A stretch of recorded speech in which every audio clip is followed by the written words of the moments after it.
قدیم بلا ابتدا،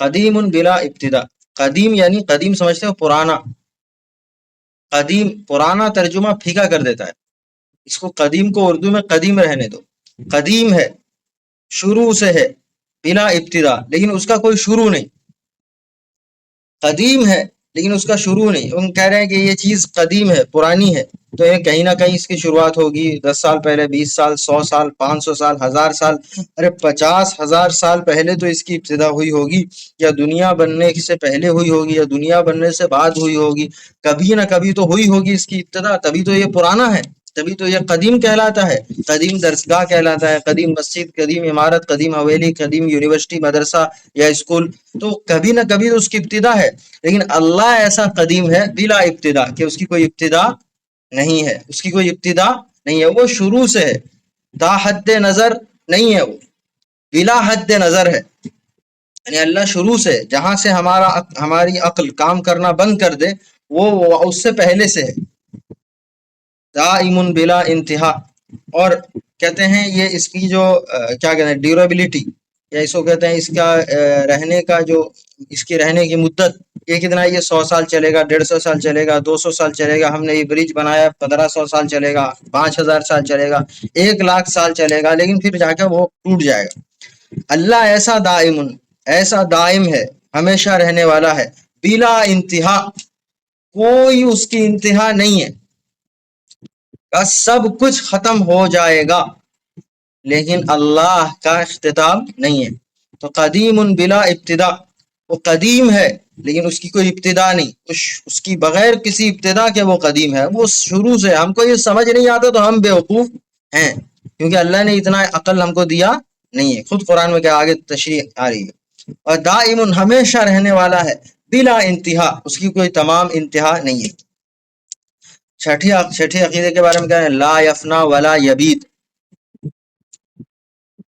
فنا نہیں ہوگا، لا یفنا، فنا نہیں ہوگا، فنا نہیں ہونے والا، ہر چیز کو فنا ہے لیکن اللہ کو فنا نہیں ہے، ولا یبید، یبید کہتے ہیں بعد یبید بیدن، کہتے ہیں مٹ کر مٹی میں مل جانے کو کہتے ہیں، کوئی چیز مٹ کر مٹی میں مل جائے، سائنسداں کہتے ہیں کہ ایک پلاسٹک کے اندر اتنی قوت ہوتی ہے کہ وہ اگر 1,000 سال لگتے ہیں اس کو مٹی میں ملنے کے لیے، لیکن 1,000 سال کے بعد مٹی میں وہ مل جائے، پلاسٹک مٹی میں مل جانے والا ہے، لیکن اللہ کی کبھی ختم ہونے والا نہیں ہے، 5,000 سال کے بعد تو مل جائے گا، لیکن اللہ کی ختم ہو کے ہلاک ہو کے مٹی میں ملنے والا نہیں ہے، کیونکہ مٹی کا خالق وہی ہے، وہ ختم ہونے والا کبھی نہیں، کبھی نہ فنا ہوگا نہ کبھی ختم ہوگا، ولا یکون الا ما یرید، ولا یکون نہیں ہوتا ہے، ولا یکون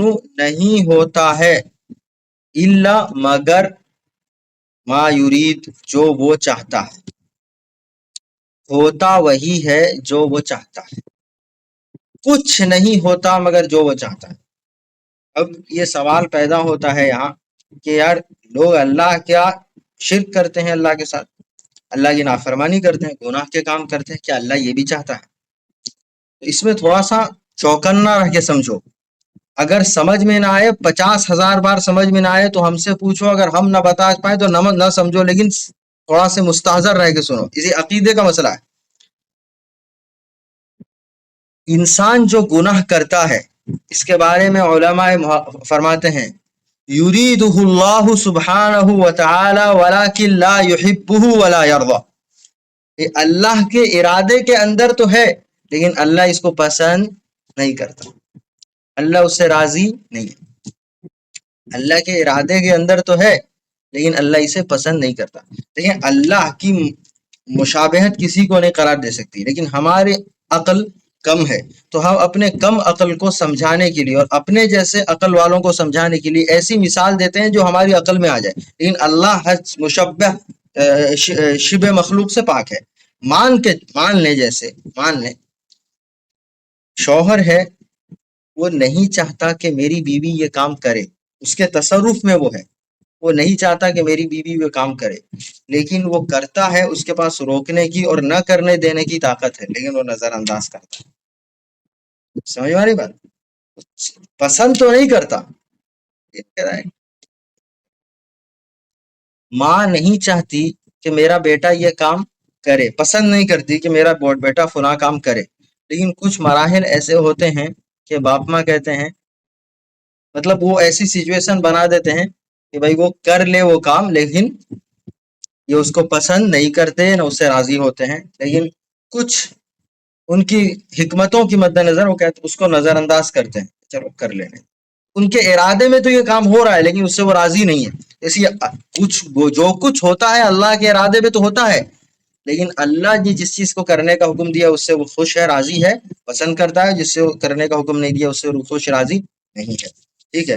ایک فرقہ ہے باقاعدہ جس کو فرقۃ القدریہ کہتے ہیں، ضالہ، فرقۃ الضالہ، ان کو قدریہ، یہ قدری فرقہ ہے. یہ کہتے ہیں، ان کا عقیدہ ہے الیاذ باللہ کہ جو کچھ ہوتا ہے تو اللہ کرتا ہے نا، سب اللہ کی مشیت سے ہوتا ہے، تو انسان کو کیوں عذاب میں ڈالے. تو ان کے نزدیک الیاذ باللہ یہ عقیدہ ہے کہ انسان زنا کرے، چوری کرے، جھوٹ بولے، ظلم کرے، کچھ بھی کرے، نماز نہ پڑھے، حرام کھائے، تب بھی وہ جہنم میں نہیں جائے گا، کیونکہ یہ سب اللہ کے ارادے سے ہو رہا ہے. ٹھیک ہے. الیاذ باللہ. تو اس کے یہ قائل ہے، یہ اللہ کو ماننے کے بعد یہ سب کرنے سے کچھ نہیں ہوتا. الیاذ باللہ. فقد خالف الکتاب والسنہ. تو یہ جو کچھ ہوتا ہے اللہ کے ارادے سے تو ہوتا ہے، لیکن جو کچھ نہیں ہوتا، ولا یکون، کچھ نہیں ہوتا، الا ما یرید، سوائے اس کے جو وہ چاہتا ہے. اب لغوی بحث کر رہے ہیں شارح. القدیم، قدیم کو ڈکشنری لغت میں، زبان میں کیا کہتے ہیں؟ لیسا من هو المتقدم علی غیرہ. ہر وہ چیز جو ایک سے پہلے ہو اس کو کہتے ہیں قدیم. بڑے بھائی، چھوٹے بھائی سے پہلے بڑا بھائی آیا ہے تو الاخ الاکبر قدیم من الاصغر، کہ یہ جو بڑا بھائی ہے یہ چھوٹے بھائی سے قدیم ہے. یہ پرانی والی عمارت ہے، نئی والی عمارت سے کیا ہے؟ قدیم ہے. بڑی والی وہ مسجد ہے، پرانی والی وہ اس نئی والی مسجد سے بڑی ہے. تو قدیم کوئی ایک چیز سے پہلے ہو. تو اللہ ایسا قدیم ہے کہ جس سے پہلے کوئی چیز ہے نہیں. القدیم کہ وہ جس سے پہلے کوئی، جو کسی چیز سے پہلے ہو، سو کیا کہتے ہیں؟ قدیم. لا یفنا ولا یبید، یہ یبید نہیں ہے، یہ یبید ہے. ٹھیک ہے. الفنا، کہ نہ فنا ہوگا نہ کبھی مٹے گا. الفنا والبید بمعنی والمقصود لا یہلک ولا یہلک ولا یزول. یہ کہہ رہے ہیں کہ فنا ہونا اور مٹنا یہ ایک ہی معنی میں ہے. بمعنی المقصود، یعنی مقصود کے معنی مقصود کو بتاتا ہے، یعنی اصل ایک معنی میں ہے. مطلب کیا ہے؟ لا یہلک، ہلاک نہیں ہوگا، کبھی ہلاک نہیں ہوگا، ختم نہیں ہوگا. دیکھو جو کچھ سمجھ میں آئے نہ پوچھو، نہ سمجھ میں آئے پوچھو، بار بار پوچھو. ٹھیک ہے. یہ جو ہماری زبان پھسل رہی ہے نا، نہ پوچھو، ہم کہہ رہے ہیں پوچھ، ہم کہہ رہے ہیں نہ سمجھ میں آؤ پوچھو، لیکن ہماری زبان کیا نکلا؟ نہ پوچھو. ٹھیک ہے. اللہ کی ان ذرے برابر تمام چیزوں سے پاک، اس سے غلطی کا امکان نہیں ہے. انسان سے امکان ہے. انبیاء علیہ الصلوۃ والسلام جن چیز سے محفوظ رکھے گئے تھے، محفوظ رکھے گئے تھے. بعض بشری تقاضے کے مد نظر ان سے خطائیں ہوئیں، بشری تقاضے کے مد نظر، ٹھیک، خطائیں ہوئی. خیر، وہ بحث الگ ہے. تو نہ ہلاک ہوگا نہ زائل ہوگا. اب شرح کی طرف آ رہے ہیں کہ القدیم کے معنی کیا معنی ہے؟ لیس من اسماء اللہ تعالی، کہ اللہ، یہ جو قدیم ہے یہ اللہ کے ناموں میں نہیں ہے. وہ جو 99 نام ہیں اس میں یہ قدیم نہیں ہے. ٹھیک ہے. اللہ تعالیٰ کے جو نام ہے اس میں قدیم نام نہیں ہے. والمقصود، اور مقصود کیا ہے؟ اور مقصود ہے انہ تعالی، کہ وہ جو اللہ تعالیٰ ہے، وہ تعالیٰ کہتے ہیں بلند و برتر کو، وہ عظیم ذات. لم یسبقہ شیء کما انہ دائم و باق بلا انتہا، بلا نہایہ، کہ اس سے پہلے اس کو کسی چیز نے سبقت نہیں کیا ہے. لم یسبقہ شیء، کسی چیز نے سبقت نہیں کیا ہے. دو گاڑیاں آپس میں جا رہی ہیں، یہ آگے پیچھے ہو رہی ہیں. یہ داہنے والی جو گاڑی ہے اس نے بائیں والی گاڑی کو سبقت کر لیا، یعنی اس کو پیچھے چھوڑ دیا. تو فرمایا اللہ ایسی ذات ہے کہ کوئی اس کو پیچھے کبھی چھوڑ نہیں سکتا، نہ کبھی چھوڑا ہے کسی نے. تو اس کو کوئی چیز پیچھے نہیں چھوڑ سکتی، نہ چھوڑا ہے. کما انہ، جیسا کہ وہ ہے، دائم، ہمیشہ رہنے والا، دائم ہمیشہ رہنے والا، وباقٍ اور باقی رہنے والا، ہمیشہ باقی رہنے والا، بلا نہایہ لیکن اس کی کوئی نہایت نہیں ہے، اس کا کوئی ختم نہیں ہے، اس کی کوئی نہایت نہیں ہے۔ وذالک معنی قولہ تعالی، اور یہی معنی ہے اللہ تعالیٰ کے اس ارشاد کا، والاول والآخر، وہی اول ہے اور وہی آخر ہے، وہی اول ہے وہی آخر ہے۔ سوال پیدا ہوتا ہے کہ جب اللہ نے کہا کہ وہی اول ہے وہ آخر ہے وہی آخر ہے، تم کو عقیدے میں یہ بات کیوں کہنے کی ضرورت پڑی؟ بھائی تو کتاب و سنت سے بھائی سمجھ گئے نا، اب سب کو بتا دیتے ہم کہ بھائی اول وہی آخر وہی، ٹھیک، ہم اس کو بتا دیتے کہ اس سے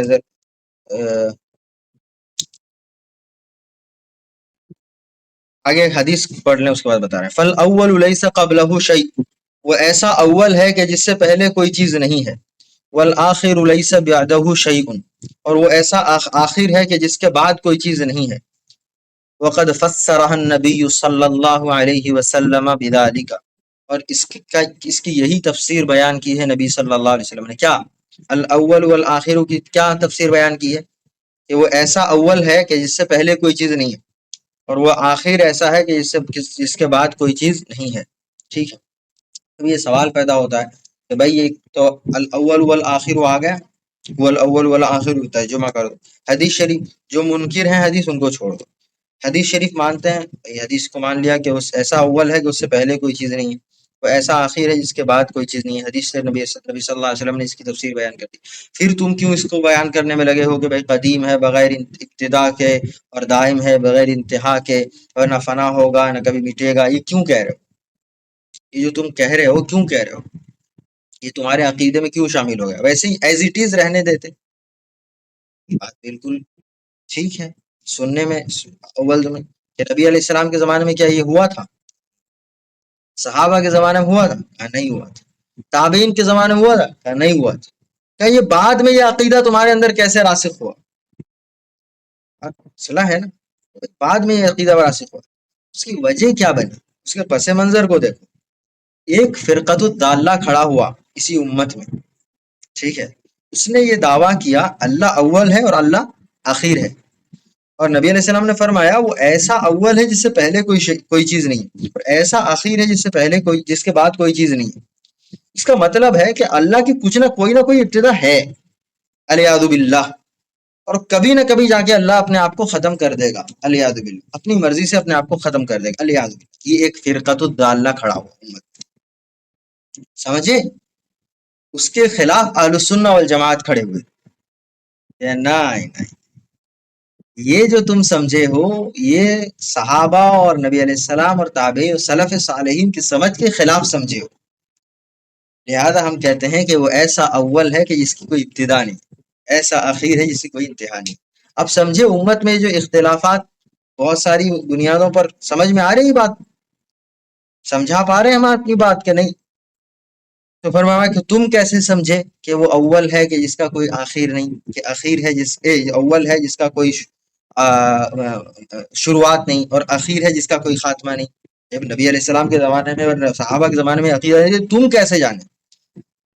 وہ جو سمجھ کے سمجھنے والوں نے اب تک سلف صالحین سے سمجھا، ان کی سمجھ میں یہی بات تھی کہ وہ ایسا اول ہے کہ جس کا کوئی شروع نہیں، ایسا اخیر ہے جس کا کوئی ختمہ نہیں۔ نبی علیہ السلام کے سمجھانے سے صحابہ نے یہی سمجھا، اور پھر ان سے یہ تابعین نے سمجھا، لیکن چونکہ ابھی تک اس کے خلاف کوئی چیز کھڑی نہیں ہوئی تھی، اسی لیے باقاعدہ ایک عقیدے اور نص کی شکل اس نے اختیار نہیں کی تھی، لیکن جب اس کے خلاف باطل فرقے کھڑے ہوئے تو اس نے ایک نص کی شکل اختیار کر لی کہ نہیں، یہ جو تم سمجھے ہو یہ صحابہ کے اور نبی علیہ السلام کے سمجھانے کے خلاف ہے۔ ہم نے اپنے گھر سے ایک پیسے کا عقیدہ نہیں جوڑا۔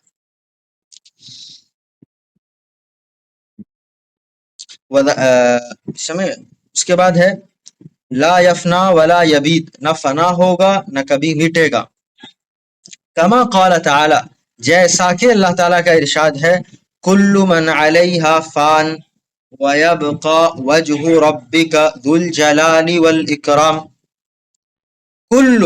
کل یہ عربی میں یہ ہے کیا؟ کل من علیہا، وہ ملا کے ہو گیا کل من علیہا، ٹھیک ہے، اصل تھا کیا؟ کل، ہر کوئی جو ہے، من علیہا، ہا کی ضمیر زمین کی طرف لوٹ رہی ہے، اس سے پہلے والی آیت جو پہلی پچھلی یعنی اس کی ابتدائی آیت ہے نا، خیر، تو جو کچھ ہے اس زمین پر، ہر کوئی ہے جو اس زمین پر ہے، سب کیا ہوں گے؟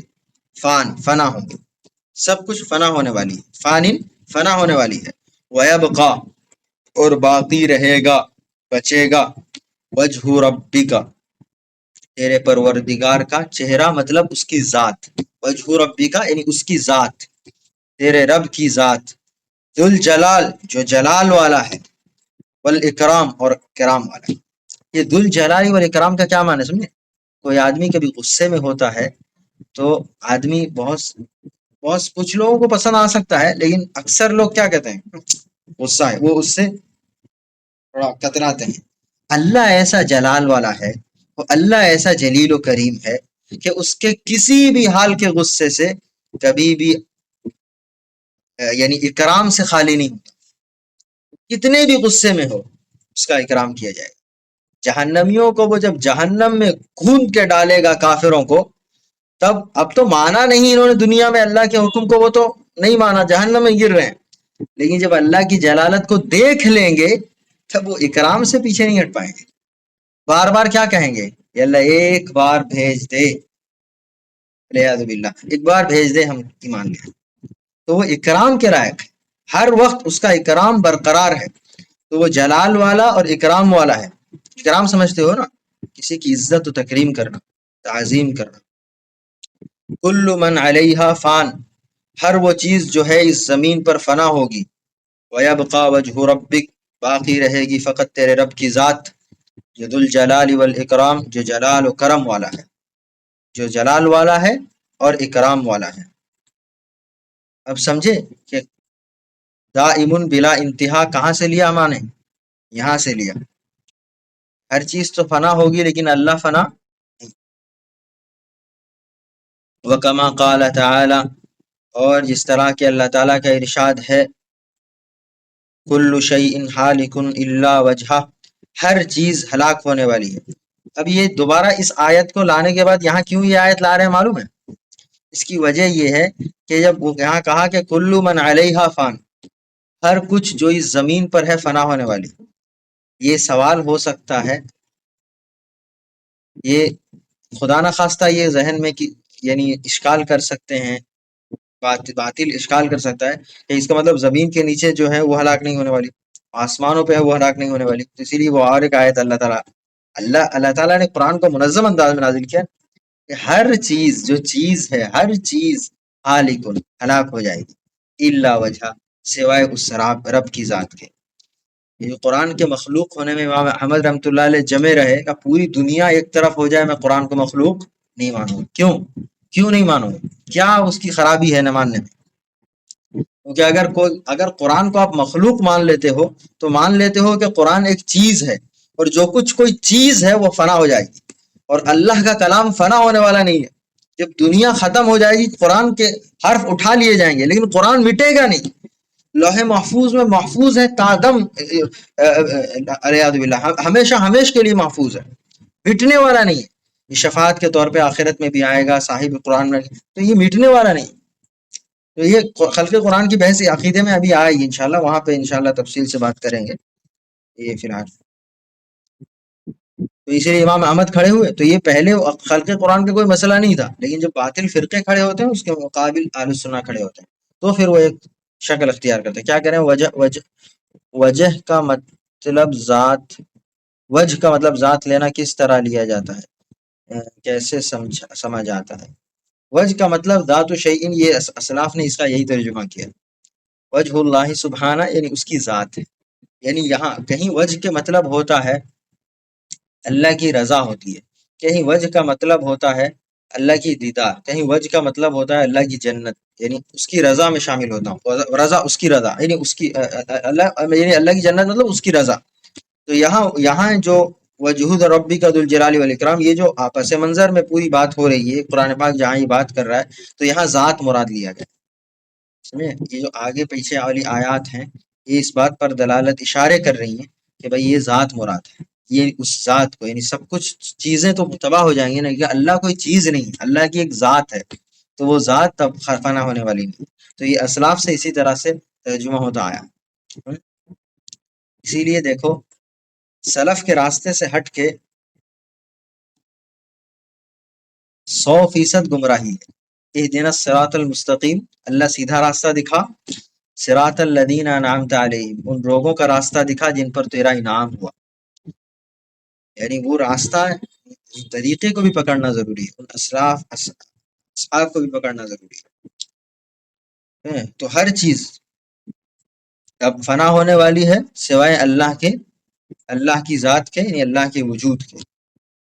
فاللہ تعالی یفنی خلقہ، تو اللہ تعالیٰ اپنی تمام خلقت کو فنا کر دے گا، یفنی خلقہ، اللہ تعالیٰ اپنی تمام خلقت کو فنا کر دے گا، ولا یفنا، خود فنا نہیں ہوگا، وَيُبِيدُهُمْ وَلَا يَبِيدُ، وَيُبِيدُهُمْ، اور سب کو مٹی میں ملا دے گا، ولا یبید، لیکن خود مٹے گا نہیں، بل هو الآخر بعد كل شيء سبحانه وتعالى، بلکہ وہ ہر چیز، بل هو الآخر بعد كل شيء، بلکہ ہر چیز کے بعد وہی آخر ہے، جب کچھ نہیں بچے گا تو وہ بچے گا، اس کو فنا نہیں ہے، اس کی ذات سبحانہ، اس کی ذات پاک ہے، وتعالی، اور بلند و برتر ہے، ولا یکون الا ما یرید، اس کی شرح بیان کر رہے ہیں کہ ولا یکون، اور نہیں ہوتا ہے سوائے اس کے جو وہ چاہتا ہے، فاللہ تعالی، تو اللہ تعالی، علی ما یشاء قدیر، جو کچھ چاہتا ہے اس پر قادر ہے، جو کچھ چاہتا ہے اس پر قادر ہے۔ قال تعالی، اللہ تعالیٰ کے ارشاد ہے، ولیکن اللہ یفعل ما یرید، لیکن اللہ جو چاہتا ہے کرتا ہے، اللہ جو چاہتا ہے کرتا ہے، اللہ لیکن اللہ جو چاہتا ہے کرتا ہے۔ فَإِذَا أَرَادَ اللَّهُ أَمْرًا أَوْجَدَهُ رَغْمًا عَنْ جَمِيعِ خَلْقِهِ،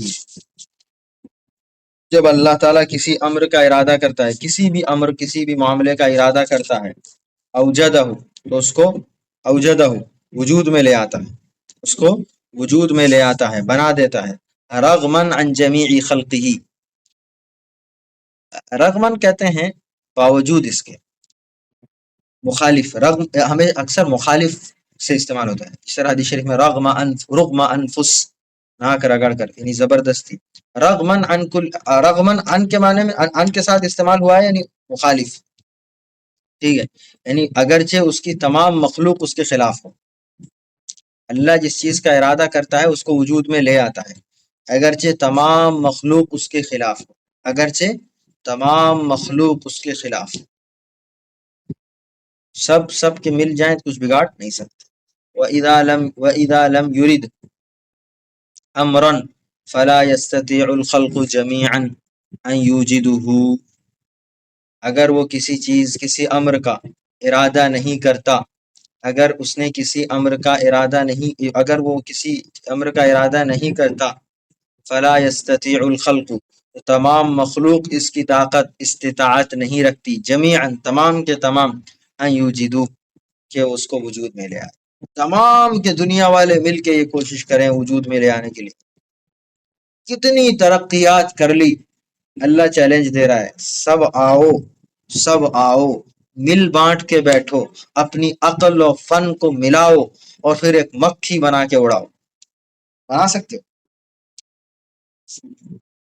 مکھی دور کی بات ہے، ٹھیک ہے، تم کڈنی اور گردے میں جو مشینیں لگاتے ہو، اللہ کی مشیت سے چلتا ہے، وہ 100% تھوڑی کام کرتا ہے، چل گیا کسی میں چل گیا تو وہ خراب، ویسے تو خراب پھیپڑے میں بھی آدمی چلتا رہتا ہے، اور پھر اچھا سب کچھ بدل دیا، بندر کا پھیپڑا لگا دیا تب بھی وہ خراب ختم ہو گیا، اللہ کی مشیت کے ماتحت ہوتا ہے یہ چیزیں، یہ علاج، یعنی یہ جو ہے، اس سے اللہ نے منع نہیں کیا ہے، لیکن دعوے سے منع کیا، ہوتا اللہ کی مشیت سے، اسی لیے اہل سنہ کا یہ عقیدہ ہے، دوائی لینا سنت سے جواز ہے، یعنی دوائی کا استعمال کرنا، علاج کرنا یہ جائز ہے، ٹھیک ہے، بلکہ بعضوں نے مستحب قرار دیا، لیکن بعض صورتیں ایسی ہوتی ہے کہ واجب ہو جاتا ہے، ٹھیک ہے، لیکن اس پر اعتماد کر لینا، سبب اسی کو بنا دینا، بعضوں نے تو اس کو کفر لکھا ہے، بعضوں نے اس کو حرام لکھا ہے، ٹھیک ہے، یعنی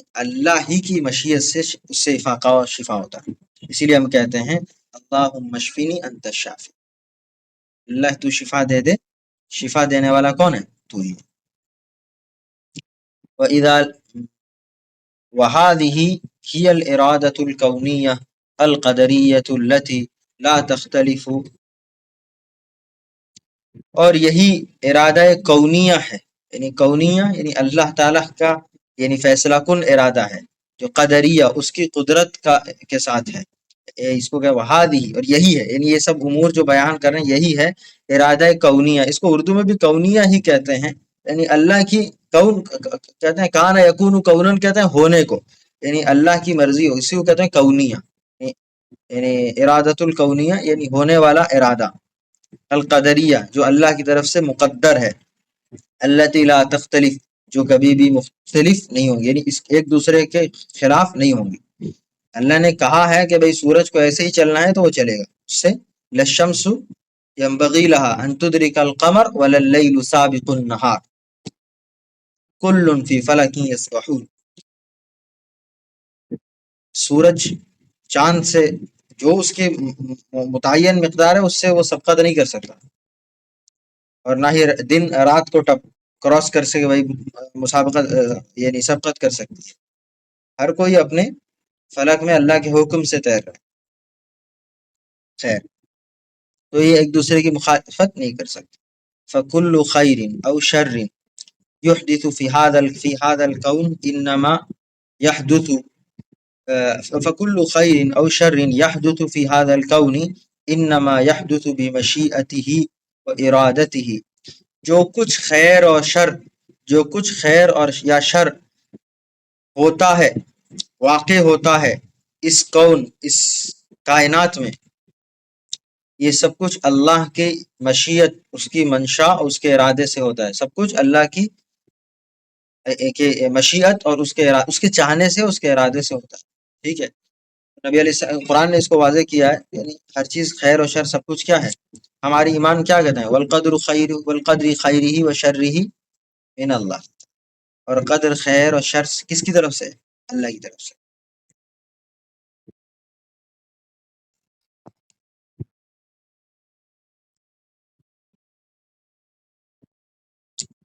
وَإِرَادَتُهُ لا تغلب او تغلب، اس کا ارادہ کبھی مغلوب نہیں ہوتا، اس کا ارادہ کبھی مغلوب نہیں ہوتا، وہ جو چاہتا ہے وہ کرتا ہے، ہوتا ہی ہوتا ہے. فما شاء اللہ کان، جو اللہ چاہتا ہے، فما شاء اللہ کان جو اللہ چاہتا ہے، کانا وہ ہوتا ہے. وما لم یشاء جو اللہ نہیں، اور جو وہ نہیں چاہتا، اور جو وہ نہیں چاہتا، لم یکن نہیں ہوتا. والدلائل علی ذلک کثیرۃ جدا، اور اس پر بہت سارے دلائل ہیں، اس پر یہ نہیں کرتا. یہ سب کچھ اللہ کے ارادے سے ہوتا ہے. قرآن نے بیان کیا ہے نا، میں نے جہنم کے لیے جنات و انسانوں کو باقاعدہ پیدا کیا ہے کہ یہ جہنم ہوں گے، کچھ بھی کر لو ایمان لانے والے نہیں. عبداللہ بن سبا کے بارے میں اس کی جو حرکتیں اور منافقین کے بارے میں قرآن نازل ہوا نہیں، ایمان نہیں لانے والے، تو اللہ نے بنایا ہے نا. فمن یرید اللہ ان یہدیہ یشرح صدرہ للاسلام، اللہ جس کے سینے کو چاہتا ہے کھولتا ہے، جس کو چاہتا ہے تنگ کرتا ہے. یہ شرع میں کریں گے پھر یہ ٹائم نکل جائے. اس میں جو بہت سارے دلائل قرآن ہی دے رہا ہے. اللہ قادر ہے ہر چیز پر، لیکن اس کا ایک نظام ہے، اس کے علاوہ نہیں کہا. قرآن میں سورہ مریم نے اللہ تعالیٰ نے کیا فرمایا، سورہ حضرت مریم کو کیا کہا، تم یہ کھجور کا درخت ہے، اس کو ہلاؤ، ہلانے سے کھجور گریں گے اور تم کو کھاؤ. وکلی وشربی وقرری عینا، کھاؤ پیو اور آنکھیں ٹھنڈی کرو. اللہ اس پر قادر ہے نا، بغیر ہلائے بھی گرا سکتا ہے، نہیں گرا سکتا، بے شک قادر ہے، لیکن اس نے ایک چیز منظم انداز میں کیا ہے کہ تم ہلاؤ گے تبھی یہ گریں گے. ٹھیک ہے، اللہ قادر ہے اسرائیل کو بھی نیست نابود کرنے پہ، امریکہ کو بھی نیست نابود کرنے میں. اللہ تمام کفار کو مٹانے میں قادر ہے، لیکن اللہ نے تم کو حکم دیا ہے کہ تم یہ عمل کرو گے تو اللہ تمہارے شانہ بشانہ اپنی مدد اتارے گا اور اللہ ان کو تباہ کر دے گا. تمہارے لیے اقدام کرنا ضروری ہے، تم اقدام نہیں کرو گے فلا، یہ اللہ کا کہ یعنی یہ قاعدہ نہیں ہے کہ کرے.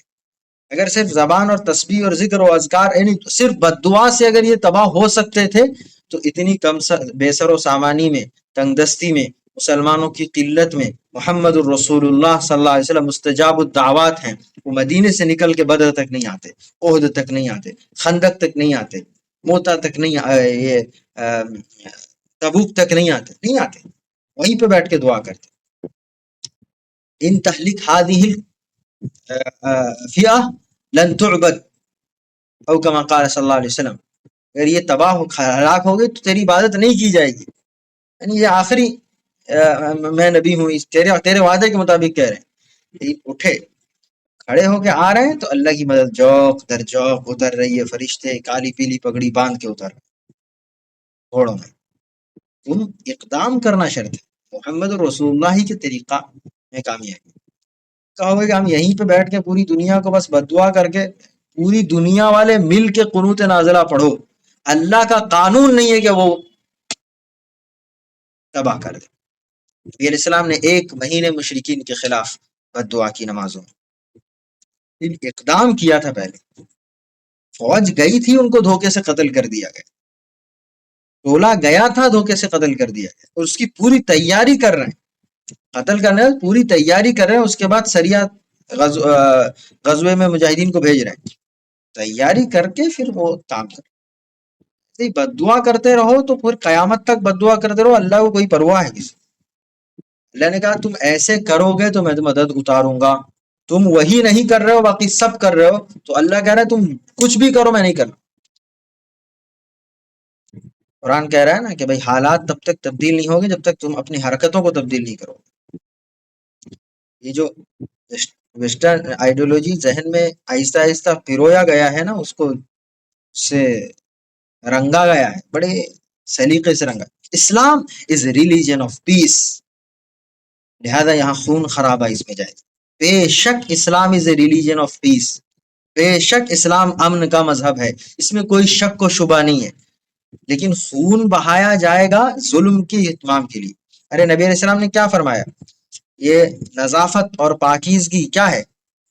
آدھا ایمان ہے، شطر الایمان نصف الایمان. کا کہ بھائی نظافت پاک. کوئی کہے آپ کو کہ اسلام یہ نظافت پاک دامنی صفائی ستھرائی اور سکھاتا ہے، لہذا جھاڑو کو ہاتھ لگانا چھی گندا، جھاڑو کو ہاتھ لگانا ایک برا کام ہے. کیوں؟ کہ اسلام کہتا ہے صفائی ستھرائی. تو اگر جو یقین کر رہا ہے اس پر، آپ سمجھو وہ کیا ہے، وہ کس درجے کا پگلا ہے. تو ظاہر سی بات ہے صفائی کو اسلام نے پسند کیا ہے تو تم کو جھاڑو اٹھانے کا حکم دیا ہے. تم جھاڑو اٹھاؤ گے تب صفائی ہوگی. ہوا چل کے یہ اللہ کو بے شک قادر ہے لیکن کرے گا نہیں، کہا کہ تم کو حکم دیا ہے جھاڑو اٹھاؤ. تو تم صفائی کرنے کے لیے، امن کے قائم کرنے کے لیے تم کو جھاڑو اٹھانے کا حکم دیا گیا. جب تک تم جھاڑو اور جوتا نہیں اٹھاؤ گے تب تک صفائی نہیں ہوگی. یہ اللہ کا فیصلہ ہے، نہیں مانو تو نہیں مانو، اللہ کو پرواہ ہے، کوئی پرواہ نہیں. جو اس کے لیے جد و جہد کرتے ہیں، فکر کرتے ہیں، کم از کم ارادہ رکھتے ہیں، اللہ بخش دے گا انشاءاللہ. اس کے لیے ان کے لیے سبیل نکالے گا، اور اللہ دلوں کے حال کو بخوبی جانتا ہے.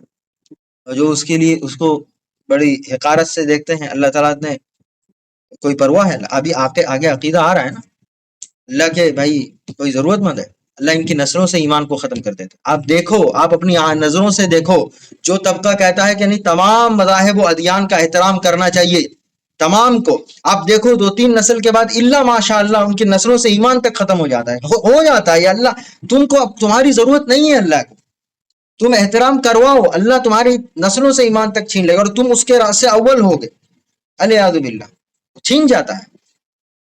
اب دیکھو بیک گراؤنڈ چیک کرو، جو لڑکیاں مسلمان لڑکیاں غیر مسلموں کے ہندوؤں کے ساتھ بھاگتی ہیں وہ کون ہیں لڑکیاں؟ وہی لڑکیاں ہیں جن کو تمام مذاہب و ادیان کا سے نفرت کرنا سکھایا جاتا ہے. کہا جاتا ہے یہ تمہارے عقیدے کا حصہ ہے کہ تم اللہ کے علاوہ تمام مشرکین کا، معبودان باطل کا انکار کرو. وہی لڑکیاں ہوتی ہیں. ہمارا ایمان و یقین ہے کہ اللہ تعالیٰ ایسی تربیت یافتہ الحمدللہ اتنے گندے اور پلید اور غلیظ اور ناپاک کام میں ملوث نہیں ہوتی رہے. برقع تو آج کل فیشن ہو گیا ہے، لیکن حیا آج بھی غربت کی حالت ہے. آج بھی عفت اور حیا و پاکدامنی آج بھی غربت میں ہے. برقع تو ٹرینڈ ہو گیا. بعض خواتین تو باقاعدہ کہتی ہیں، اعتراف کیا ہم نے، ہمارے سامنے اعتراف کیا ہے اگر برقع نہ پہنو تو لوگ شریف گھرانے کی سمجھتے نہیں. بات الگ ہے کہ بات الگ، لیکن یہ نہیں ہوتا ہے. یاد باللہ. نمبر 8 کیا عقیدہ ہے؟ لا تبلغه الاوہام ولا تدرکه الافہام ولا یشبہ الانام حی لا یموت قیوم لا ینام. لا تبلغه الاوہام، اوہام وہم یعنی گمان، جس کو اوہام کہتے ہیں گمان، یعنی وہ جو گمان ہے وہ اس تک نہیں. لا تبلغ، اللہ کی ذات کا اور اس کی قدرت اور اس کی ربوبیت اور اس کی شان اور شوکت کا احاطہ نہیں کر سکتے، یعنی تم یہ اندازہ نہیں لگا سکتے. یعنی گمان یعنی تمہارے اندازے اللہ کی یعنی اللہ کی ذات کو کا احاطہ نہیں کر سکتے. یعنی جو گمان ہے یہ گمان اللہ کی ذات کا احاطہ نہیں کر سکتے. ولا تدرکہ الافہام، اور تمہاری سمجھ جو تمہاری، اور اس کو کوئی ولا تدرکہ، اور نہیں پا سکتی کوئی بھی فہم اس کو، یعنی تم جو سمجھ ہے وہ اللہ کی ذات کا کو نہیں پا سکتی. اگر عقل میں اللہ سما جائے، یعنی اس کی ذات مکمل طور پہ سما جائے، تو اللہ کیا ہے وہ مخلوق کے یہاں پورا خالق سما جائے تو اللہ کیا ہے وہ، یہ تو اس کی شان کے خلاف ہے. اس اشارہ آ رہی ہے قرآن واضح کیا ہے، تمہاری عقل میں سمانے والا نہیں ہے. اسی لیے قرآن نے کہا کہ الف لام میم ذالک الکتاب لا ریب فیہ ھدی للمتقین. پھر متقیوں کی کیا صفت بیان کی؟ الذین یؤمنون بالغیب، اللہ کے غیب پر ایمان لاتے ہیں. ان کو پتہ چل گیا آیات سے، قرآن اب اس کو تفصیل میں نہیں جاتے، آیات سے پتہ چل گیا، نشانیوں سے اندھے بہرے ہو کے نہیں مان لائے، آیات اللہ اس کو دیکھ کر ان کا دل مطمئن ہو گیا، وہ ایمان لیا. لا تبلغہ الاوہام، جو گمان ہے اور جو اندازے ہیں وہ اس تک نہیں، اس کی ذات کا احاطہ نہیں کر سکتی. ولا تدرکہ الافہام، اور جو فہم ہے سمجھ ہے وہ اس کی ذات کا احاطہ نہیں کر سکتی. ولا یشبہ الانام، انام کہتے ہیں مخلوق کو، اور کوئی بھی مخلوق اس کے مشابہ نہیں ہو سکتی. حی لا یموت، ایسا زندہ ہے کہ جو مرنے والا نہیں ہے. قیوم لا ینام، قیوم قائم، قیوم قائم، ایسا قائم ہے کہ جو کبھی لا ینام سوتا نہیں. کھڑے کھڑے کبھی تو انسان سیکیورٹی سوتا ہے نا، کہ وہ ایسا قائم دائم ہے کبھی سوتا نہیں ہے. ہم اپنی تشریح کریں گے تو بہت لمبا ہو جائے گا، اسی طرح اسی تشریح میں مختصر کرنا ہے، ہم کو پورا کرنا ہوتا ہے، مدت کم ہے. لغوی معنی میں کہہ رہے ہیں لا تبلغه الاوہام ای لا تنتہی الیہ الظنون، یعنی گمان اس کی طرف انتہا ای لا تنتہی الیہ الظنون، گمان اس کی طرف انتہا نہیں ہوتے. یعنی یہ جو اندازے ہیں گمان ہیں یہ اس کو نہیں پا سکتے، یعنی اللہ کی ذات کی اصلیت یہ اس کو یعنی کیا نہیں کر سکتے، اس کا احاطہ نہیں کر سکتے. الانام کہتے ہیں خلق کو، تمام مخلوق کو کہتے ہیں الانام. القیوم کہتے ہیں القائم الدائم، قیم علی کل شیء یحفظہ ویکلؤہ. قیم کہتے ہیں القائم الدائم، جو قائم ہے اور ہمیشہ ہمیش کے لیے وہی اپنی اس کی شان جو ہے. آدمی دیکھو یا تو کھڑا ہوگا یا بیٹھے گا، یا تو لیٹے گا یا چلے گا، کچھ نہ کچھ ایک صفت اس کی ہوتی ہے. اللہ قائم ہے تو ہمیشہ قائم ہے. اللہ کی جو صفت ہے وہ ہر وقت، ہر لمحے، ہر وقت برقرار اپنی اصلی صورت میں، اپنی اصلی حالت میں ہے. وہ اس میں یعنی اللہ کی یہ شان تمام اس کی جو صفات ہیں، اللہ کی جو اسماء صفات ہیں وہ تمام صفات اس کے اندر یک بیک وقت ہے. وہ یک وقت میں قاہر بھی ہے، وہ ایک وقت میں رحمان بھی ہے، رحیم بھی ہے، غفور بھی ہے، وہ قابض بھی ہے، وہ قدیر بھی ہے، وہ محیی بھی ہے، ممیت بھی ہے. وہ ایک وقت میں ہے. انسان یا تو غصے میں ہوگا یا تو ٹھنڈے مزاج میں ہوگا، یا نرمی میں ہوگا یا گرمی میں ہوگا، لیکن اللہ کے یہاں تمام یہ جو اس کے صفات ہیں وہ بیک وقت ان تمام صفت کا حامل ہے. کوئی ایک چیز اس سے مفقود کفر نہیں ہے. اور یہ اعتقاد رکھنا کہ نہیں اللہ یہ کرتا ہے یاد باللہ تو یہ نہیں کرتا، تو یہ کفر ہے، یہ کفر ہے. اسی کو یہ سمجھا رہے ہیں کہ یہ عقائد جو راسخ ہو رہے ہیں یہ سمجھا رہے ہیں یاد باللہ کہ بھائی وہ القیوم جو قائم ہے اور دائم ہے. قیم کہتے ہیں وہ یعنی اس نگہبان ہے، تمام امت پر، تمام اپنی مخلوق پہ نظر رکھ رہا ہے نا. جتنے مخلوق ہیں، تم کو دکھیں نہ دکھیں، تمہاری ذہن میں ہو نہ ہو، گمان میں ہو نہ ہو، سب کے ہر حال سے، دل کی دھڑکن سے، ان کے رگو ریشے میں دوڑنے والے خون سے، اور ان کے ذہن میں چلنے والی باتوں سے، ہر چیز سے، ہر وقت، ہر لمحے اللہ واقف ہے۔ اس کا احاطہ کر سکتا ہے عقل؟ عقل اس کا احاطہ کر سکتا ہے؟ نہیں کر سکتا، محال ہے۔ لیکن اعتقاد اور ایمان لازم ہے، فرض ہے۔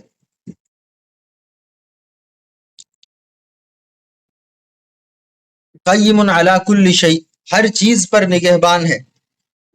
یحفظہ، اس کی حفاظت کرتا ہے۔ ویکلؤہ، اور اس کا کیا کرتا ہے؟ اس کو یعنی دیکھ بھال کرتا ہے۔ کلا یکلؤ کہتے ہیں اس کو،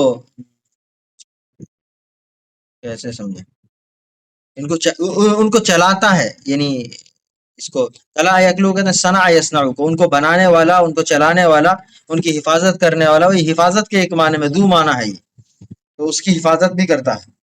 وَيَكْلَؤُهُ، اور اس کی حفاظت اور نگہبانی بھی کرتا ہے۔ قیم، قائم ہے، نگہبان ہے ہر چیز پر، اس کی حفاظت بھی کرتا ہے، اس کی نگہبانی بھی کرتا ہے۔ وَيَكْلَؤُهُ، اس کی نگہبانی بھی کرتا ہے۔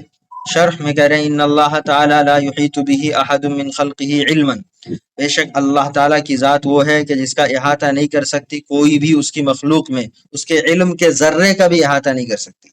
لا یحیط به احد من خلقه علما، اس کے علم کا، اس کی مخلوق میں سے کوئی بھی اس کے علم کا احاطہ نہیں کر سکتے۔ کما قال تعالی، جیسا کہ اللہ تعالیٰ کا ارشاد ہے، ولا یحیطون به علم، کہ اس کے علم کا کچھ ذرہ برابر وہ احاطہ نہیں کر سکتے۔ نہ فرشتے کر سکتے ہیں، نہ انسان کر سکتے ہیں، نہ جنات، نہ کوئی مخلوق۔ ٹھیک ہے، ولا، اسی لیے اس کو آیت الکرسی کہا جاتا ہے۔ اس کی بہت ساری فضیلت ہے، اس کے بارے میں ہم نہیں جاتے حدیث شریف میں، کہ بہت اس کے علم کے ذرے برابر کا بھی احاطہ نہیں کر سکتے۔ اس کے آگے قرآن نے کیا کہا؟ الا بما شاء، سوائے اس کے جو وہ چاہے، اس نے جو دے دیا دے دیا۔ یہ عقیدہ توحید ہے۔ پیغمبر کو اتنا ہی ملا ہے جتنا اللہ نے دیا ہے۔ اللہ کے اصیل کے علم کا پیغمبر کو بھی علم نہیں ہے۔ تمام مخلوق میں پیغمبر مخلوق میں شامل ہیں۔ اسی لیے ہمارا اہل السنہ کا یہی عقیدہ ہے کہ اگر کوئی بدعتی نبی اکرم سرور دو عالم صلی اللہ علیہ وسلم کو عالم الغیب بلا کسی تعویل کے، یعنی ان کے ہاں بعض تعویل کے قائل ہوتے ہیں کہ بھائی نہیں، اصل میں یہ اس طرح سے عالم الغیب ہے، اس طرح سے نہیں، وہ اسے گھما پھرا کے، الٹ پھیر کر کے، ٹھیک ہے، اگر وہ اس طرح تعویل نہیں کرتے تو بلا شبہ مشرک ہیں، تو ان کے بھی نماز اور کچھ بھی درست نہیں۔ لیکن اگر وہ تعویل کے قائل ہیں تو اہل السنہ میں پھر علماء نے بعض کہا کہ ان کی بھی یہ نماز تو اصیل درست ہے اس کی قاعدے کے مطابق، لیکن بعض کہتے ہیں کہ یہ نماز ان کے پیچھے جائز درست نہیں ہے۔ لیکن راجع یہی ہے کہ بھائی آدمی نہ پڑھے پیچھے، الا یہ جمعہ جماعت ہے تو مجبوری ہے کہ ایسے متعول بدعتی کے پیچھے نماز پڑھ لے، تو بات الگ ہے، لیکن انفرادی اپنی نماز جو ہے وہ گھر پہ اکیلا پڑھے، لیکن وہ نہ جائے، نماز ان کے پیچھے نہ پڑھے، درست نہیں ہے اس کا جواب، یا نماز دہرائے، کیونکہ بھائی عقیدہ اصیل ہے بھائی، جائز ہے۔ فلا تبلغه الظنون والافکار، اور گمان اور فکریں اس تک نہیں پہنچ سکتی، یعنی اس کی ذات کا احاطہ نہیں کر سکتی، یعنی اللہ کے علم تک نہیں پہنچ سکتی۔ کون؟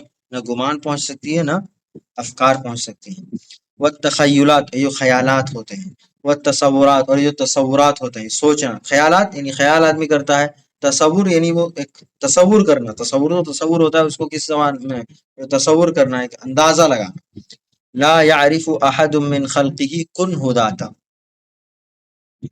کوئی بھی اس کی مخلوق میں اس کی کن کو نہیں جانتا، اس کے وجود کو نہیں جانتا، اس کے وجود کو نہیں جانتا، ذات ہو، اس کی ذات کو مکمل نہیں جانتا۔ پہچاننا الگ بات ہے، اس کو جان لینا اس کی اصلی ماہیت کے ساتھ الگ بات ہے۔ اسی لیے امام مالک رحمۃ اللہ علیہ کا جو قول ہے کہ بھئی الایمان به واجب والسؤال عنہ بدعۃ، اللہ کی جو صفات ہیں، بھئی اللہ ہے، ایسا ہے، ایسا ہے، جتنا بتا دیا ہے اس پر ایمان لانا تو واجب ہے، لیکن وہ کیسا ہے، یہ مستوی علی العرش، تو عرش پر کیسے مستوی ہے، اصل میں یہ ہے، اصل میں یہ ہے، اصل میں یہ جو اصل یہ بدعت ہے، یہ گمراہی کا راستہ واضح کھول، یعنی خاص طور یہ تو علماء کے لیے نہیں بحث میں پڑھنا چاہیے، اللہ یہ کہ اتنی شدید ضرورت ہو تو کسی مرحلے میں، اور عامی آدمی دیکھو سوشل میڈیا پلیٹ فارم میں کیسے بحث کر رہے ہیں، الیاذ باللہ۔ یہ بسا اوقات اللہ کی ربوبیت و شان و شوکت میں آدمی کو شک میں ڈال دیتے ہیں۔ بھائی اللہ نے کہہ دیا وہ عرش پہ مستوی ہے، تو بس میں مان لیا اللہ مستوی ہو، کیسے ہے کیا ہے میں نہیں جانتا، مجھے پتہ ہی نہیں وہ کیسے، وہ اللہ کی شان ہے، مجھے نہیں پتا اس کا، مجھے اتنا ایمان لانا ہے۔ اللہ مجھے پوچھے گا کہ کیسے میں تھا، تو مجھے دیکھ رہا تھا، تمہیں بتانا ہے، بیکار کی بحثیں ہیں۔ اسے علماء نے بعض علماء نے تو اس کو کفر تک لکھا ہے۔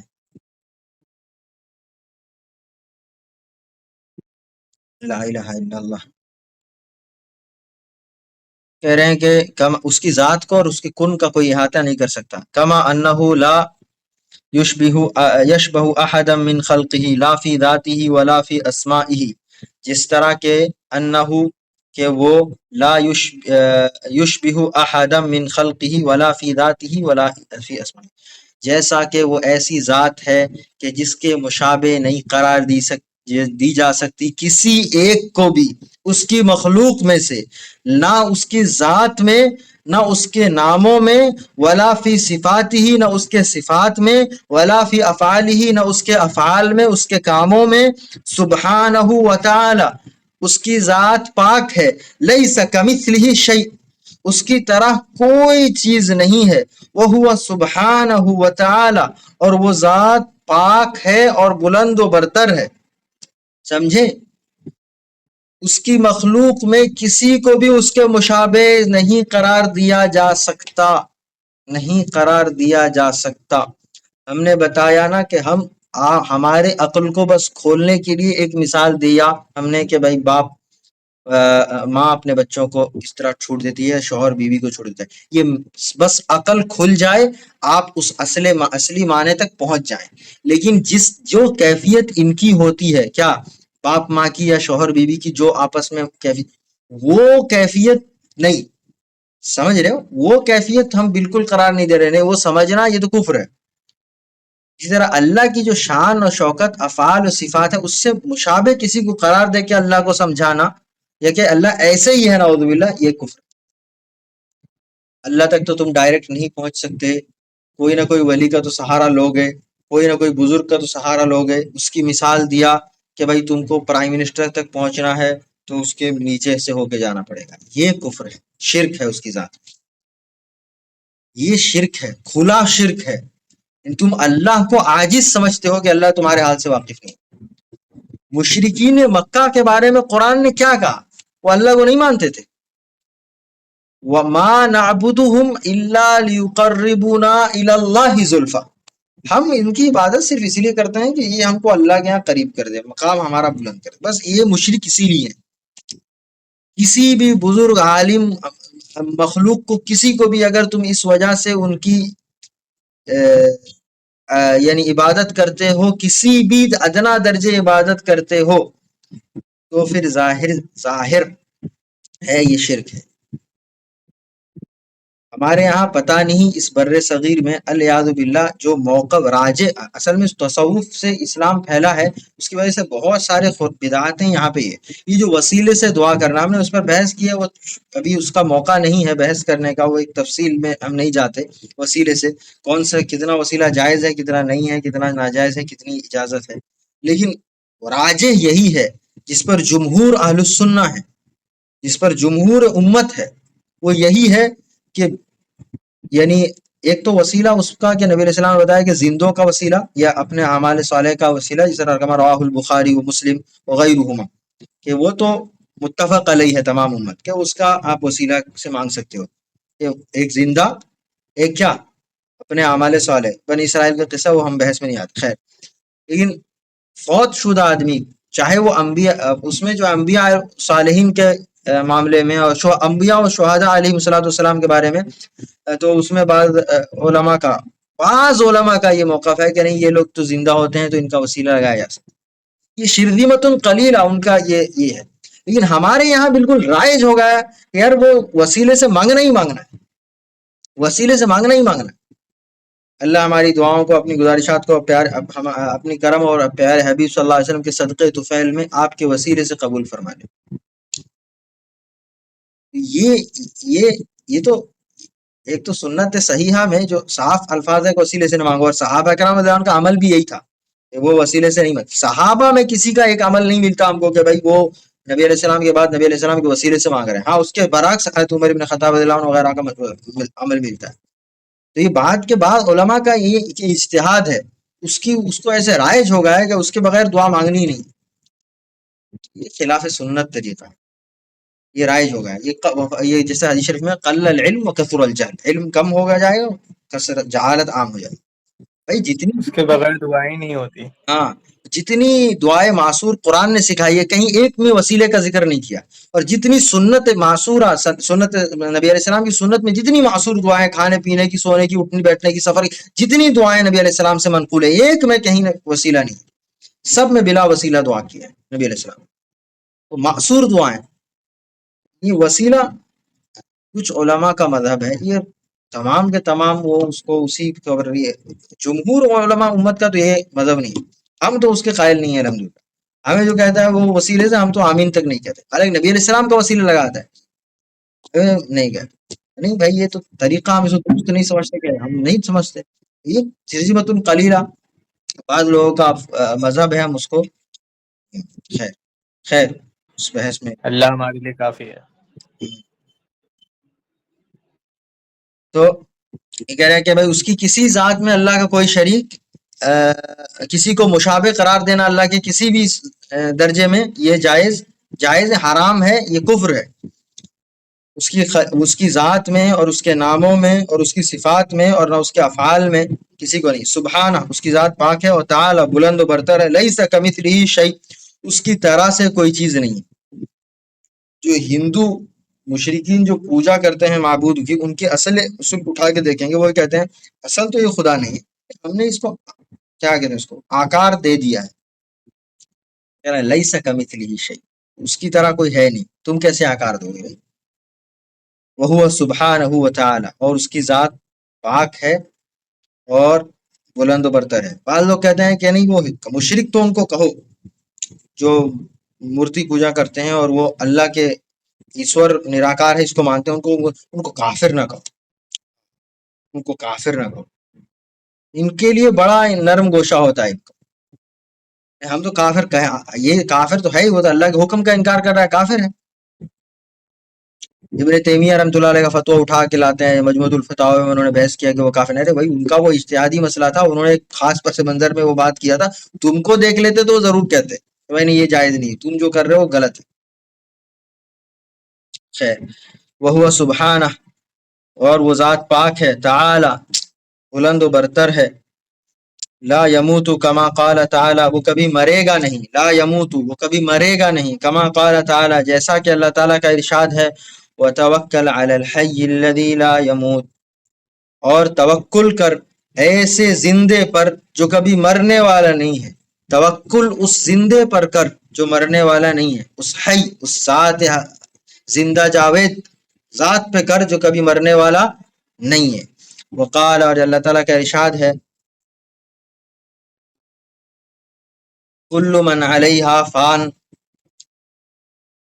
اور ہر کوئی جو اس زمین پہ ہے وہ فنا ہونے والی ہے، ویبقا، اور باقی رہے گا، وجہ ربک، تیرے رب کی ذات، ذو الجلال والاکرام، جو جلال والا ہے، اکرام والا ہے، کرم والا ہے، یعنی اکرام کا حقدار ہے۔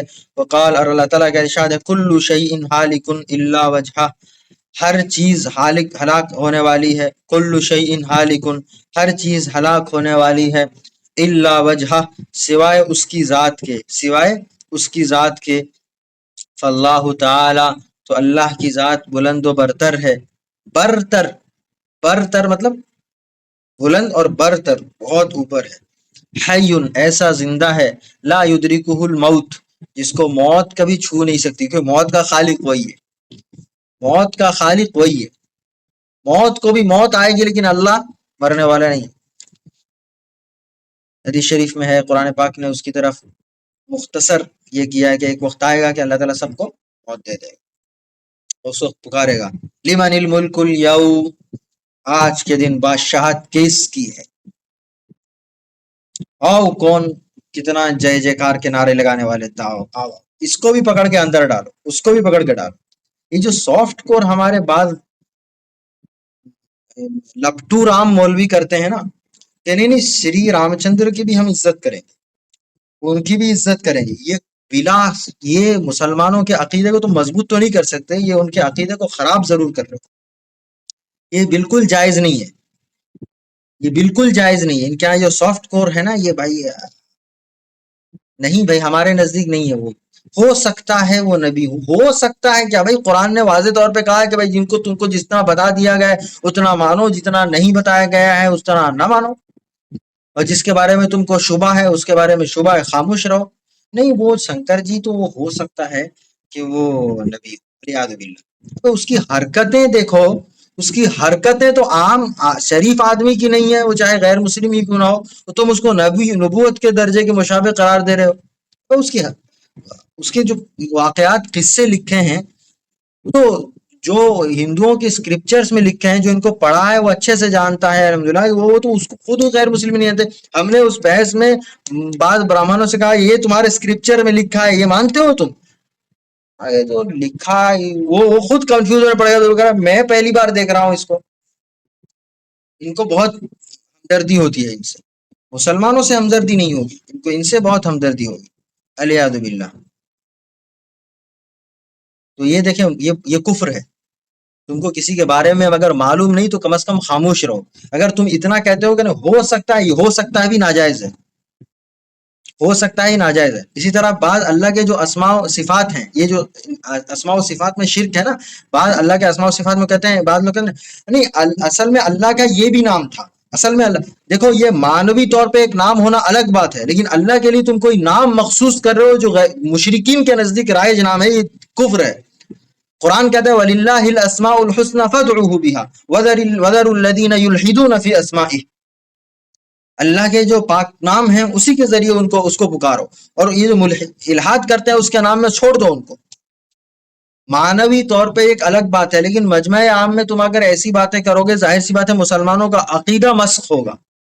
ان کے مضبوط کرنے کے لیے تو تم نے کچھ کیا نہیں ہے، لیکن مسخ کرنے کے لیے پوری تابڑ توڑ کوشش ہے، اور پوری خون کا آخری قطرہ بہاؤ گے اسی کے لیے۔ دیکھو یہ کھوکھلا کیا جا رہا ہے مسلمانوں کے عقائد و ایمان کو اندر اندر سے، اور ہماری کوئی بات اگر آپ کو ایسی لگے ہم اپنی طرف سے کہتے ہیں الیاذ باللہ، تو ہم سے دلیل طلب کرو کہ یہ جو تم نے بات کی ہے، تو نے جو یہ بات کہی ہے کہاں سے لائی ہے۔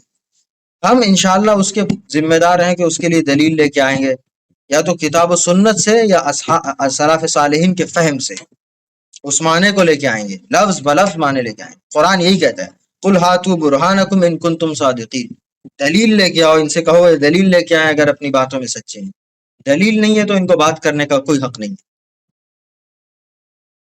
دیکھو ایشور کہنا یہ تو مانوی ہے، یہ ایشور جو ہے، جس طرح ہم لوگ خدا کہتے ہیں، ایشور تو یہ خدا، یہ رب جس طرح کہتے ہیں، پروردگار جس طرح کہتے ہیں، تو یہ مانوی نام ہے اس کے، یعنی اللہ تعالیٰ کا مانوی طور پہ، یہ اسماء الحسنہ میں تو نہیں ہے، لیکن یہ معنی میں ہے کہ ایشور ہے، یا جس طرح خدا ہے، پروردگار ہے، یہ معنوی ہے، معنوی نام ہے۔ اس طرح خدا ہے، یا اس طرح معبود حقیقی ہے، کوئی کہے معبود حقیقی ہے، رب العالم پروردگار عالم ہے، تو یہ تو معنوی ہے۔ اس کے جو اس نے جو اسماء و صفات ہیں، اس کی جو صفات ذکر ہیں کتاب و سنت کے، اس کی معنی ہے، تو اس میں تو انشاءاللہ کوئی حرج نہیں۔ لیکن ظاہر سی بات ہے آپ اگر مسلمانوں میں یہ نام رائج کریں گے ایشور، تو یہ فی زمان ہی نہ، جبکہ ہم لوگ ایسی زبان بول رہے ہیں تو یہ جائز نہیں۔ سمجھانے کے لیے یہ لفظ استعمال کرتے ہیں کہ بھائی رب کا معنی کیا ہے اور خدا کے معنی کیا ہے اور رب العالمین کے معنی کیا ہے، وہ بات الگ ہے، لیکن مسلمانوں میں یہ رائج کرنا جائز نہیں۔ اتنا ہی دیکھتے ہیں، اسی کو ختم کرتے ہیں۔ یار ٹائم کو پتہ نہیں، اللہ برکت دے، 1 گھنٹے میں ایک فقرہ نہیں ہو، ہم ترجمہ کر دیں گے تو ہو جائے گا، پتہ نہیں، لیکن اس کے پھر شبہ نہ رہے، اسی لیے ہم چاہتے ہیں کہ وہ جو شبہات آپ کے ذہن میں چل رہے ہیں وہ ختم ہو جائے۔ حی لا یدرکہ الموت، کہ ایسا زندہ ہے جس کو موت نہیں پا سکتی، جس کو موت نہیں پا سکتی۔ وَهُوَ قَيُّومٌ لَا تَأْخُذُهُ سِنَةٌ وَلَا نَوْمٌ، وہ ایسا قائم ہے نگہبان ہے کہ لا تأخذہ نہیں پکڑ سکتی اس کو، نہیں چھو سکتی اس کو، سینتن اونگ،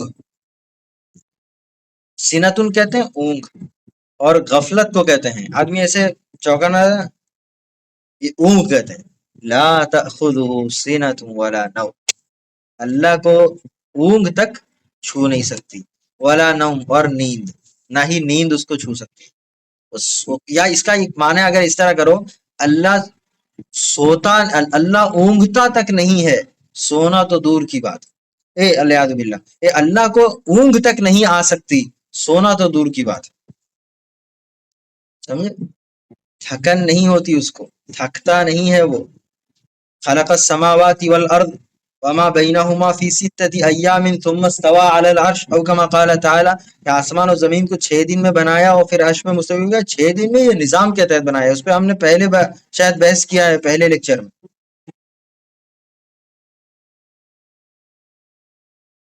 یہ شاید لائٹ جا سکتی ہے، اور ہمارا پتہ نہیں انورٹر ادھر ہم نے مرمت کرنے دیا ہے، وہ یار یہ الٹا سیدھا چلتا رہتا ہے۔ ہوا تھوڑی سی چلے، 2 قطرے گر جائیں تو لائٹ چلی جائے گی، لائٹ چلی جائے تو چلی جائے، ہم اندھیرے میں پڑھائیں، ٹھیک ہے، آواز تو پہنچ رہی ہے۔ وَهُوَ قَيُّومٌ لَا تَأْخُذُهُ سِنَةٌ وَلَا نَوْمٌ، اور وہ قیوم ہے، قائم و دائم ہے، جس کو اونگ اور نیند نہیں چھو سکتی۔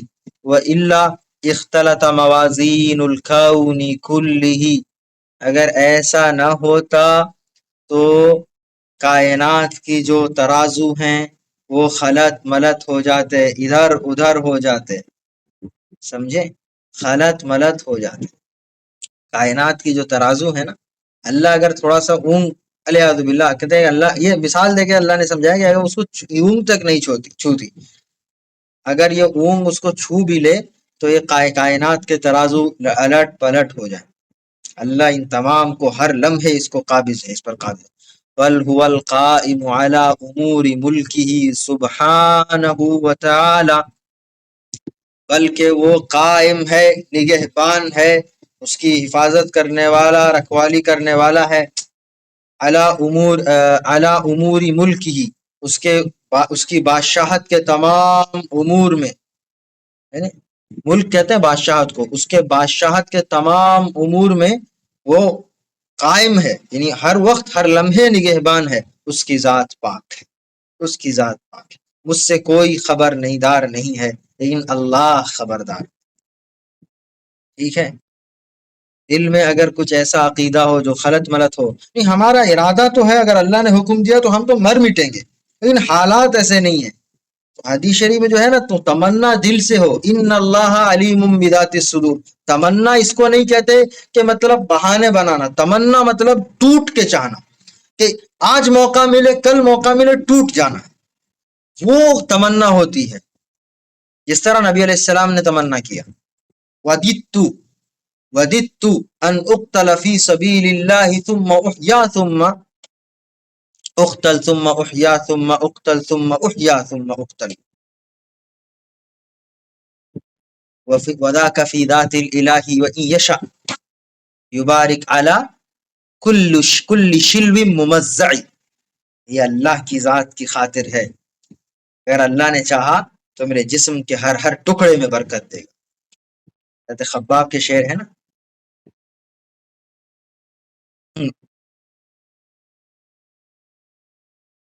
وفی هذا كله رد على المشبهة الذين شبهوا الله تعالى بخلقه فكفروا بذلك، کہہ رہے ہیں کہ ان تمام عقائد میں یہ رد ہے ان مشبہ، یہ عقائد مشبہہ ایک باقاعدہ فرقۃ الضالہ ہے، یہ ہر چیز میں اللہ کی ایک مثال دیتے ہیں، اللہ کا ہاتھ ہے تو اس کا ایسا ہاتھ ہے، ایسا ہاتھ ہے، الیاذ باللہ، اللہ کا یہ جو وجہ اللہ ہے نا، وہ اس کا چہرہ ہی ترجمہ کر دیں، وہ کہتے ہیں اللہ کا چہرہ ہے، اور ایسا چہرہ ہے، وہ ایسا ہے، الیاذ باللہ، ہے نا، اللہ کا ہاتھ ہے تو اس کو وہ مشبہہ، یہ فرقۃ الضالہ ہے، تو یہ فرقۃ الضالہ، یہ کہ ان پر رد ہے، یہ کہ اللہ کی ذات جو اللہ کے وفی ہادہ، ان تمام چیزوں، ان چیزوں، ان میں، اس میں، وفی ہادہ، اور اس میں، ان تمام میں رد ہے علی المشبہہ، ان مشبہہ فرقۃ المشبہہ جو مشابہ قرار دیتے ہیں اللہ تعالیٰ کے، الذین شبہ اللہ جو لوگ اللہ کے مشابہ قرار دیتے ہیں اس کی مخلوق میں سے کچھ چیزوں کو، بخلقہ اس کی خلقت میں، یعنی اس کے مخلوق میں، فکفروا بذلک اور اس وجہ سے وہ کافر ہو جاتے، اس کی وجہ سے وہ کافر ہو جاتے، ٹھیک ہے۔ نبی علیہ السلام فرمایا 73 جو فرقے ہوں گے وہ 73 فرقے اہل السنہ کے ہٹ کے ہیں، یہی ہے معتزلہ ہے، یہ مشبہہ ہے، یہ فلانا ڈھمکانا، یہ ٹھیک ہے، یہ فرقۃ الضالہ ہے، اس کو الملل والنحل میں نقل کیا گیا، ٹھیک ہے۔ آج اس کو اتنا ہی رہنے دو، لیٹ ہو رہا ہے بہت زیادہ، ہم اس کو اتنا ہی رہنے دو۔ اس میں کوئی سوال ہو آپ کا آپ کرو، آپ کو کچھ پوچھنا ہے آپ پوچھو، کوئی ترجمہ نہیں سمجھ میں آ رہا ہے سمجھو۔ یہ آپ جو پوچھ رہی ہیں کہ بہت سی شروحات میں اس شرح کو منتخب کرنے کی کیا خاص وجہ ہے، تو دیکھیں اس شرح کے انتخاب سے پہلے ہم نے مختلف شروحات کو دیکھے الحمدللہ، اور مختلف مصنفین کے، اردو شرح کی بات نہیں کر رہے، وہ اردو شرح ہم نہیں دیکھیں، عربی شرح میں جو مختلف شروحات ہیں اس میں جو یہ شرح ہم کو معلوم ہوئی وہ سب سے زیادہ میسر معلوم ہوئی اور سب سے مختصر و جامع معلوم ہوئی، اسی لیے ہم نے اس کا انتخاب کیا۔ باقی جو دوسری شرحات ہیں یا تو جیسے شیخ البانی وغیرہ کے ہیں، یا تو شیخ ابن باز کے ہیں، شیخ عثیمین رحمۃ اللہ علیہ وغیرہ کا بہت مختصر ہے، یا تو پھر ابن العز حنفی وغیرہ کی جو شروحات ہیں وہ بہت پھیلے ہوئے شروحات۔